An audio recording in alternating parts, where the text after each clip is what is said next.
تو اس میں سے پیسے جو گنے میں نے، تو جب اس نے مجھے کپڑا لا کے دیا تو بل دیا تو وہ 7,000 کچھ روپے تھے.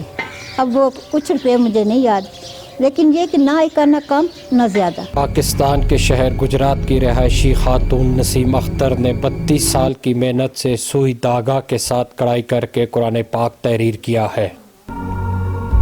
اسلامی دنیا کے اندر یہ ایک ایسا کارنامہ ہے جو شاید اس سے پہلے کبھی کسی نے انجام نہیں دیا اور ممکنہ طور پر مستقبل میں بھی ممکن نظر نہیں آتا ہے.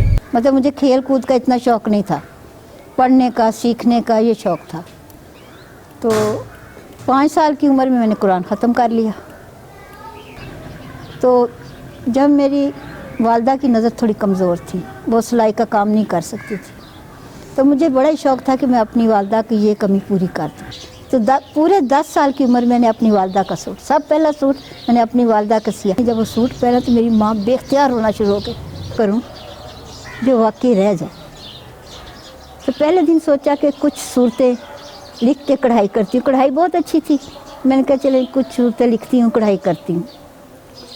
دوسرے دن کہا نہیں بڑی صورتیں لکھتی ہوں. تیسرے دن کہا نہیں پورا قرآن ہی لکھتی. کرتے کرتے وہ اللہ تعالیٰ نے خاکہ خود ہی ذہن میں ڈال دیا کیسے کروں. جب میں نے کپڑا کاٹا، پورے 30 پاروں کپڑا میں نے اکٹھا کاٹا. تو وقت میرے پاس ہوتا تھا ظہر سے عصر تک، پھر رات کے وقت 1 بجے کے بعد جتنا لکھ سکوں، کبھی 4. اور عام بندے سے مجھے زیادہ کام کرنا تھا کہ ان کو تکلیف نہ ہو، بچوں کو تکلیف نہ ہو، بچوں کا کوئی کام رہ نہ جائے. ان کے سارے کام نپٹانے کے بعد میں اس کو شروع کرتی. آپ سوچ نہیں سکتے کہ یہ اندر جو فرش ہے نا، اس پہ روڑی بھی میں نے خود کٹی. جب شروع کیا تھا تو 2 نفلوں کے بعد یہی کہا تھا کہ میں یہ اللہ کے نبی پہ آیا ہے اور میں نبی کو گفٹ کروں. یہ بات آج بھی میری سمجھ سے باہر ہے، یہ کیسے دنیا کے سامنے آ گیا. تو گئی ہوں لے کے قرآن، تو انہوں نے کہا ایک کیوں جلد لائے، پورا کیوں نہیں لائے. انہوں نے بڑے اہتمام سے رکھا ہے. جو ان کی گیلری ہے، آرٹ قرآن گیلری ہے، اس کے درمیان والے کمرے میں بڑے خوبصورت شوکیس میں اور بڑے آنر کے ساتھ رکھے. اور اب 24 گھنٹے وہاں سب کو بتایا. ایک پاکستان کی نسیم اختر جن کا تعلق گجرات سے 32 سال نے یہ قرآن بنایا.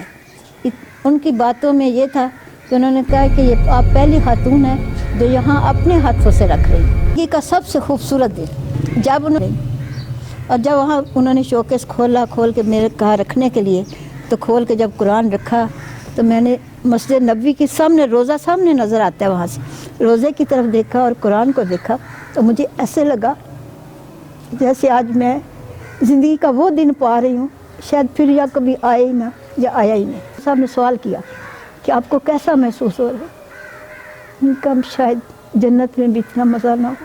بیٹا بھی نہ وہ دن کا